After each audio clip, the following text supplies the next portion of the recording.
రవాణా శాఖలో శనివారం నాటి ఘటనపై తెలుగుదేశం నేతలు విచారం వ్యక్తం చేశారు.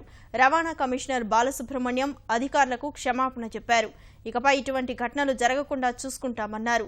విజయవాడలో ముఖ్యమంత్రితో సమావేశమైన ఎంపీ కేశినేని నాని, ఎమ్మెల్యే బోండా ఉమా, బుద్దా వెంకన్న, నాగుల్ మీరా నిన్నటి ఘటనపై వివరణ ఇచ్చారు. ప్రజా సమస్యల పరిష్కారం కోసమే రవాణా శాఖ కార్యాలయానికి వెళ్లామని, ప్రతిపక్షం మాత్రం అనవసర రాద్ధాంతం చేస్తోందని ఆగ్రహం వ్యక్తం చేశారు. నిన్న జరిగినటువంటిది ఒక అనుకోనటువంటి ఘటన, ఒక దురదృష్టకరమైనటువంటి ఘటన, విచారకరమైనటువంటి ఘటన. దాంట్లో మాకెవరికి కూడా పర్సనల్ ఎజెండాస్ లేవు. ఇక్కడ ఉన్నటువంటి వ్యక్తుల్లో కానీ, తెలుగుదేశం పార్టీ నాయకుల్లో కానీ, కార్యకర్తల్లో కానీ. ఒక ప్రజలకు సంబంధించినటువంటి ఇష్యూ, ఒక యాక్సిడెంట్ కేసుకు సంబంధించినటువంటి ఇష్యూ మా టీఎన్టీసీ నాయకులు దాన్ని టేకప్ చేస్తే దాని మీద కొంత కమ్యూనికేషన్ గ్యాప్ రావడం వలన ఈ ఇష్యూ జరిగింది. ఖచ్చితంగా ముఖ్యమంత్రి గారు మాకు చాలా క్లియర్గా చెప్పారు, ఇటువంటి సంఘటనలు మళ్ళీ జరగకూడదు. మనం ప్రభుత్వంలో ఉన్నాం, ప్రభుత్వంలో ఉన్నప్పుడు ముల్లెళ్ళి అరిటాకు మీద పడ్డా, అరిటాకెళ్ళి ముళ్ళు మీద పడినా తప్పు మన కాకపోయినా ఒక్కొక్కసారి పరిస్థితుల తరపుకి మనం నడుచుకోవాల్సిన పరిస్థితి ఉంది.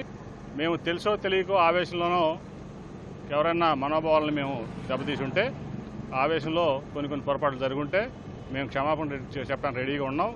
జగన్మోహన్ రెడ్డి ఏంటంటే పచ్చ కామెల వాళ్ళకి కళ్ళని అందరికీ కూడా పచ్చగా కనబడుతుందంట దేశం అంతా. అట్లా అతను తప్పుడు పనులు చేపిస్తూ అతనికి సంబంధించిన వాళ్ళవి 200 బస్సులు దొంగల బస్సులు తిప్పుకుంటూ మాట్లాడితే అధికార పక్షం నేతల మీద పడటం జరుగుతూ ఉంది. మేము నీతిగా వ్యాపారాలు చేసుకుంటున్నాం, నిజాయితీగా వ్యాపారాలు చేసుకుంటున్నాం. మేము సంపాదించిన దాంట్లో కొంత పార్టీకి ప్రజలకు ఖర్చు పెడతాం తప్ప అవినీతి అనేది మా దగ్గర లేదు. మా బ్లడ్లో, మా డిఎన్ఏలో కూడా ఉండదు. అది మా నాయకులు నేర్పించినటువంటి బాట కాదు. నిన్న జరిగినటువంటి ప్రతి విషయం మీద కూడా విచారం వ్యక్తం చేస్తూ ఉన్నాం. మేమేమి ఎప్పుడు బ్యాష్టాలకి పోము, మేమేమి జగన్ లాగా మూర్ఖత్వం కూడా ఉండదు మాకు.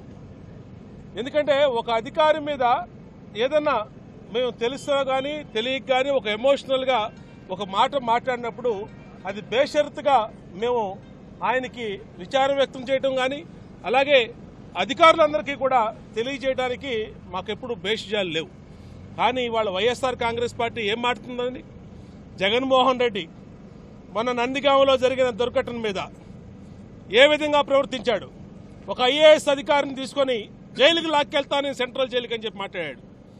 కనీసం రాష్ట్రంలోనే సీనియర్ ఐఏఎస్ అధికారులు కానీ, ఐఏఎస్ అధికారులు కానీ వారు చేసిన సంఘటన మీద విచారం వ్యక్తం చేయమంటే నాకేం అవసరం లేదని చెప్పి, అంటే అంత ఒక ఫ్యాక్షన్ మెంటాలిటీ కలిగినటువంటి జగన్మోహన్ రెడ్డి నిన్న జరిగిన సంఘటన మీద మరి ముసల కన్నీరు కాలుస్తాం, అది మంచి పద్ధతి కూడా కాదు.